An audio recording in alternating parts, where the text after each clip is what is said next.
I had just moved into my first apartment. It was a small, one-bedroom place in an old building downtown. Cheap enough for me as a college student, but with character. High ceilings, creaky floors, and a weirdly charming old elevator. The kind of place that felt cozy, at least during the day. The first few nights were uneventful, though I would sometimes hear footsteps in the apartment above me. The sound was faint, and I assumed it was just someone coming home late or moving furniture. But after a week, the footsteps started happening at odd hours, 2 a.m., 3:30 a.m., sometimes even later. Heavy, deliberate steps pacing back and forth across the ceiling. At first, I ignored it.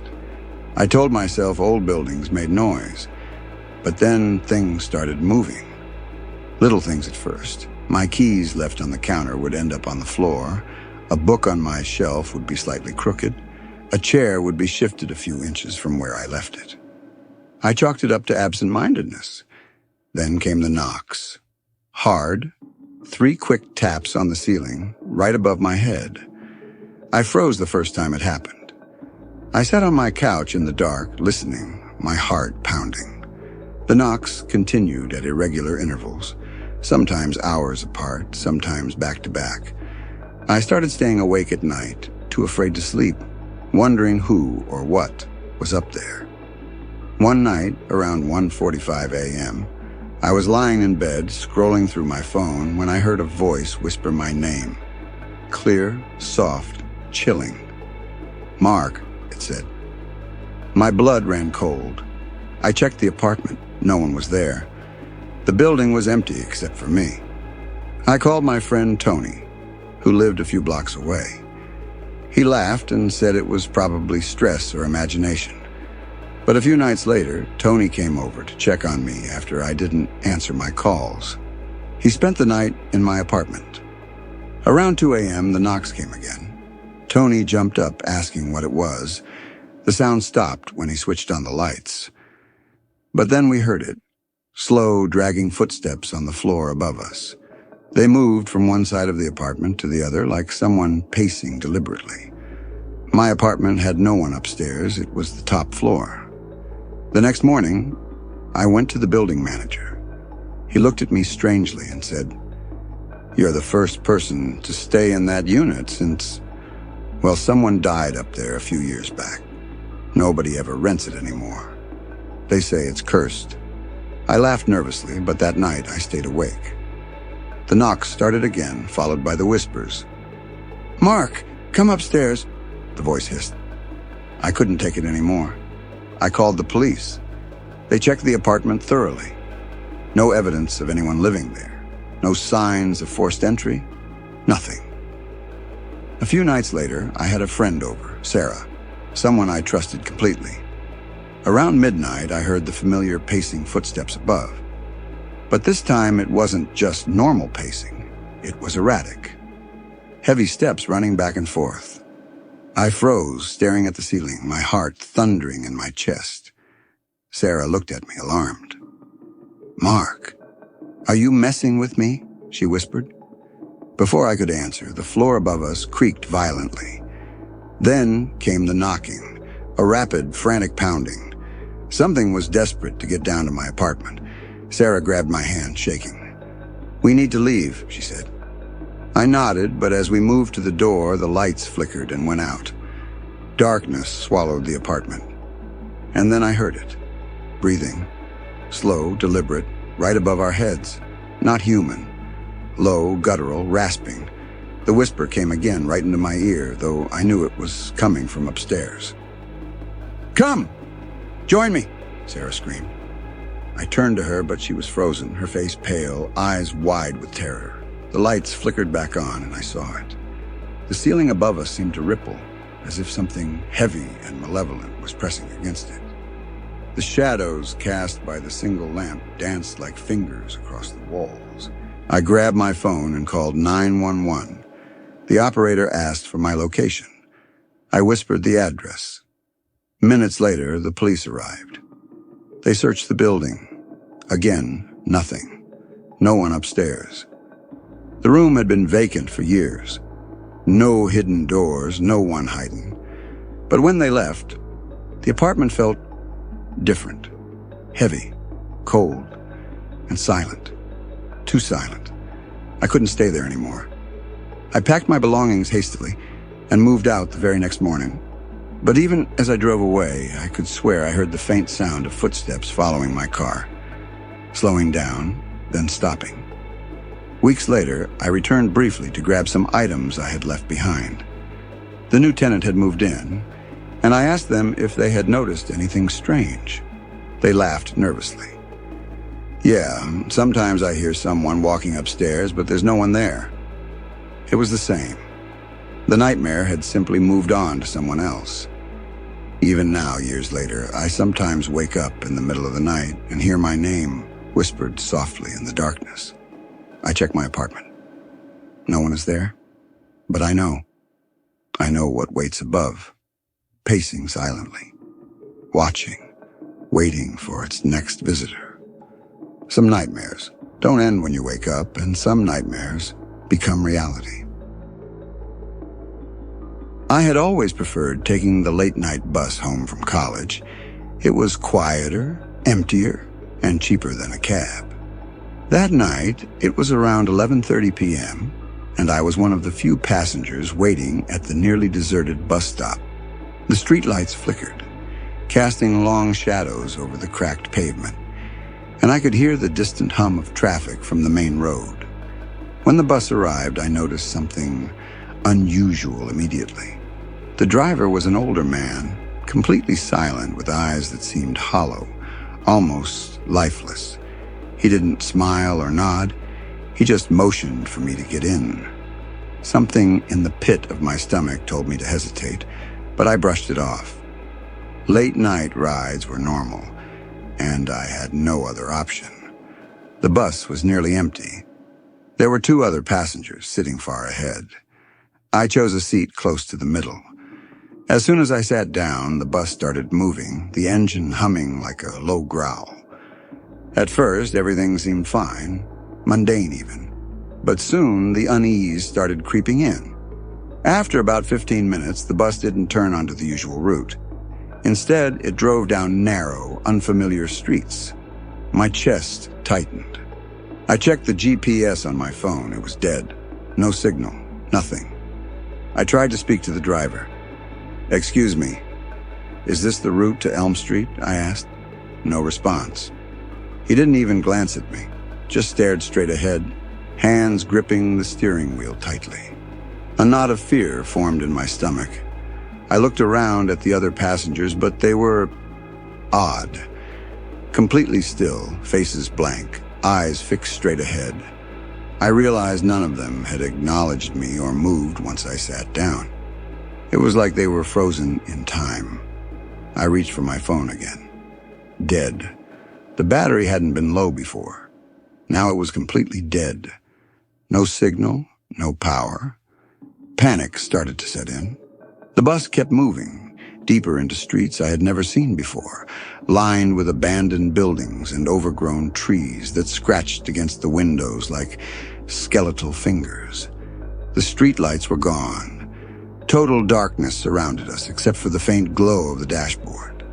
Then I heard it, the first whisper. Soft, almost imperceptible at first. "You shouldn't be here." I froze. My heart was racing, thumping painfully in my chest. I turned to look at the other passengers. Their lips were moving, forming words, but no sound came out. Their faces were pale, almost translucent, under the dim light. I blinked, and when I looked back, their lips weren't moving anymore. "Maybe I'm just tired," I whispered to myself, trying to stay calm. But then the whisper came again, louder this time. "You can't leave." I tried the emergency exit, but the doors wouldn't budge. The windows were locked tight. I screamed, pounding on the nearest window. The other passengers didn't react. The bus driver didn't react. The whispers grew into a chorus, voices overlapping, echoing through the bus. "Stay, stay, stay." It was everywhere, coming from the walls, the ceiling, the seats, and even inside my head. I slumped into my seat, trying to rationalize. Maybe it was exhaustion. Maybe it was stress from college. I tried to close my eyes, tell myself it was just a bad dream. But the whispers didn't stop. Hours seemed to pass. Or maybe minutes. Time felt distorted. I could see the faint outlines of trees outside, twisted, grotesque shapes moving past the windows. Occasionally, I thought I saw shadowy figures darting between them. Then I noticed it. The bus wasn't stopping anywhere. No lights, no people, no towns, just darkness. I shouted at the driver, pleading, begging him to stop. He didn't react. Suddenly, the engine stopped. The bus lurched forward, then halted completely. Silence. Absolute silence. Except for the whispers inside my head, repeating the same words over and over. You belong here, forever. I unbuckled my seatbelt and ran to the front of the bus. The driver's seat was empty. No one, just the keys in the ignition and the engine humming faintly, as if it was alive. My panic peaked. I ran back, trying to open the door, still locked. My mind raced. I was trapped in this moving nightmare, with no way out, no explanation. Then I noticed the other passengers weren't human. Their eyes were hollow, black voids staring into mine, their mouths twisted into horrific, unnatural smiles. I tried to scream, but no sound came out. The bus lurched again, and I felt it moving despite the driver being gone. It moved like it had a mind of its own, guided by something beyond comprehension. The whispers turned into laughter, mocking, cruel, high-pitched. It filled my ears, my skull, my entire body. I remember thinking, this is it. This is how it ends. Hours or maybe days later, the bus stopped at a station. The doors opened automatically. I ran out without looking back, terrified beyond words. The station was deserted, silent, and the streetlights flickered weakly. My phone had power again, signal restored. Everything looked normal, too normal. I went to the bus company the next morning, explaining everything. They looked at me strangely and said, "There's no bus on that route at that time, and that driver retired years ago. The bus you described doesn't exist." I tried to forget it, to move on. But the memory haunts me every night. The hollow eyes of those passengers. The whispering voices. The feeling of being trapped in that moving nightmare. Even now, when I take the late-night bus, I can't shake the fear. I check the seat next to me. Empty. Every time. But I know somewhere out there the bus is still running, waiting, carrying those trapped souls, and maybe, just maybe, waiting for me to get back on. Some nightmares don't just happen in sleep. Some nightmares become reality. It all started as a weekend getaway with some college friends. We wanted to escape the city. No phones, no traffic, just nature. We found a small cabin deep in the woods, listed online as secluded and rustic. The pictures made it look perfect. A wooden cabin surrounded by tall trees, a small creek nearby, and miles away from the nearest road. When we arrived, the sun was already low. The air was cool, damp with the smell of pine and earth. Everything felt peaceful, almost magical. We unloaded our bags and explored the cabin. It had one main room, a small kitchenette, and a loft with 2 beds. I shared the loft with my friend Alex, while Sarah and Ben had the other bed. The first evening was fine. We made a fire outside, roasted marshmallows, and told silly stories. But as night fell, the woods felt different. The sounds of wildlife were louder, and shadows seemed to move oddly in the corners of our vision. I brushed it off. We were in the middle of the forest. Strange sounds were normal. Around midnight, I woke up to the sound of someone, or something, scratching at the walls. At first, I thought it was a branch brushing against the cabin, but the sound was coming from inside. The scratching moved along the walls, slow and deliberate, like claws dragging across wood. I nudged Alex. "Do you hear that?" I whispered. He groaned and said, "It's probably just the cabin settling." "Go back to sleep," I tried, but the sound persisted. And then came the whispers. Faint, barely audible at first, but unmistakably voices. "Get out, leave, don't stay." My heart started racing. I shook Alex awake. This time he heard it too. He sat up, wide-eyed. "What the hell is that?" We crept down the ladder to check on the others. Sarah and Ben were awake as well, their faces pale. The scratching had stopped, but the whispers remained, echoing faintly through the wooden walls. We decided to ignore it.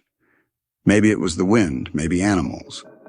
We tried to sleep, but every creak of the cabin, every gust of wind, felt like it was alive, watching us. Around 2:30 a.m., we heard it. Footsteps. Slow, heavy pacing outside the cabin. The steps circled the building.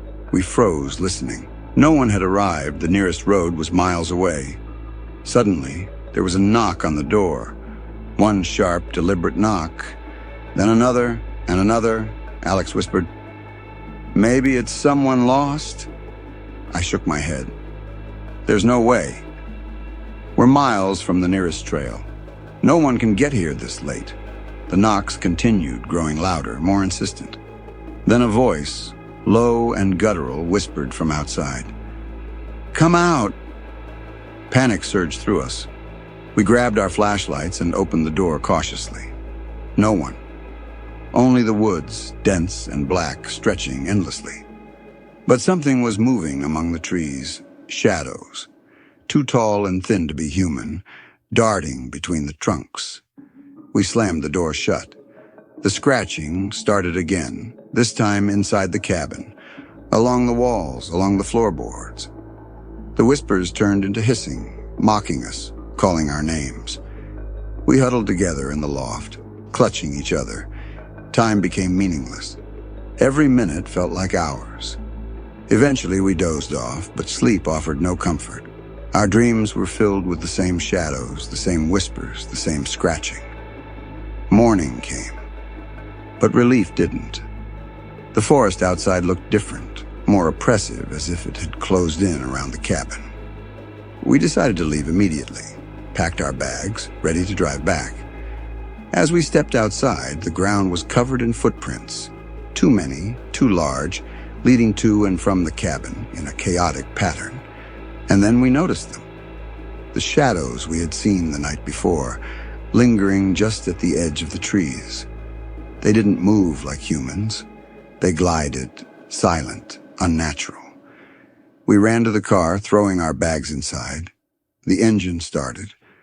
But as we drove down the narrow dirt road, the shadows followed us, always at the edge of the headlights, keeping pace without a sound.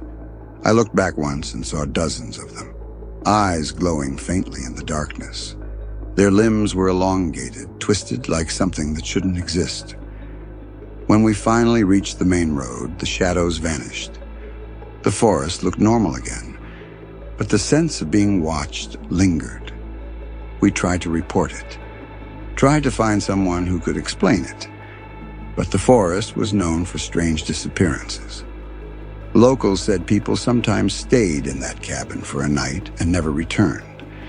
Others reported seeing shadowy figures in the trees, whispering voices, unexplained sounds. Years later, I still dream about that night. I hear the whispers sometimes, faint but unmistakable. And I can't shake the feeling that they are still out there, waiting for someone else to wander too far from the safety of the world into the dark. Some nightmares are alive. Some nightmares wait for you, and some become reality. It started when my cousin invited me to stay at his apartment for a week. He lived in an older building in the city center, a place that looked ordinary enough. Brick walls, narrow hallways, slightly outdated interiors. I didn't think much of it. I just wanted a quiet place to study and relax. The first few nights were normal. The apartment was quiet, and my cousin worked long hours, leaving me alone most of the day. But there was one room I was never allowed to enter, a small storage room at the end of the hallway, locked with a heavy deadbolt. My cousin laughed nervously when I asked about it. "It's just storage. Nothing interesting," he said, brushing it off. At first, I respected his boundary. But after 2 nights, I started noticing strange things.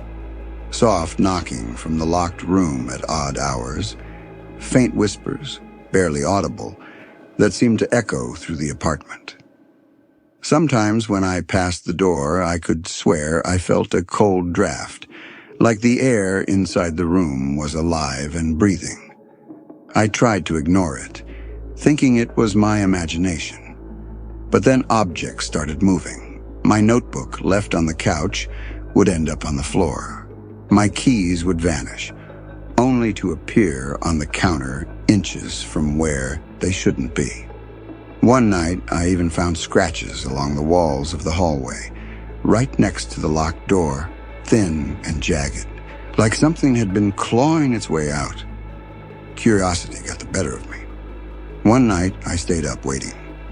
Around 2 a.m., I heard it. Slow, deliberate footsteps from inside the locked room, pacing back and forth.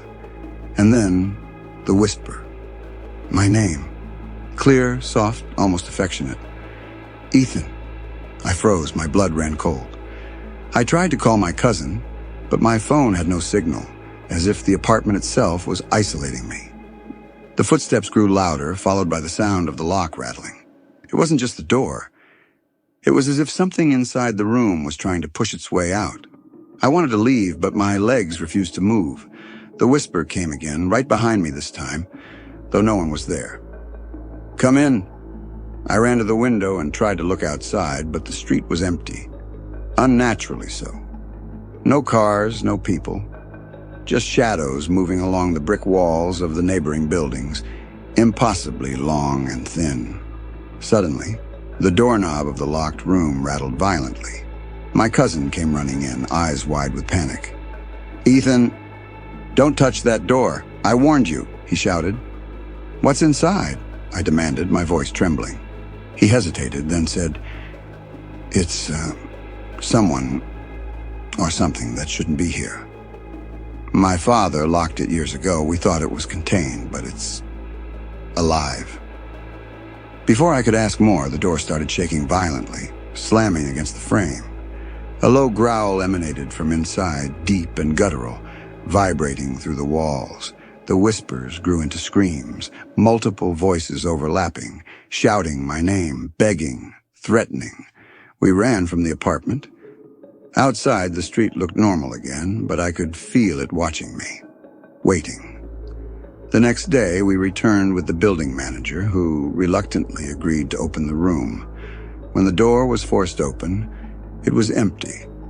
Nothing but a few old boxes and dust. No scratches, no signs of struggle. It was as if the previous night had been a hallucination. But I remembered every detail, every whisper, every growl. I never stayed there again. Even now, I dream about that locked room. I can feel it, breathing, calling my name. And sometimes when I walk past any locked door in an old building, I feel it, waiting. Some nightmares don't just happen in sleep. Some nightmares are alive and they wait for you, patient outside the door, ready to pull you inside.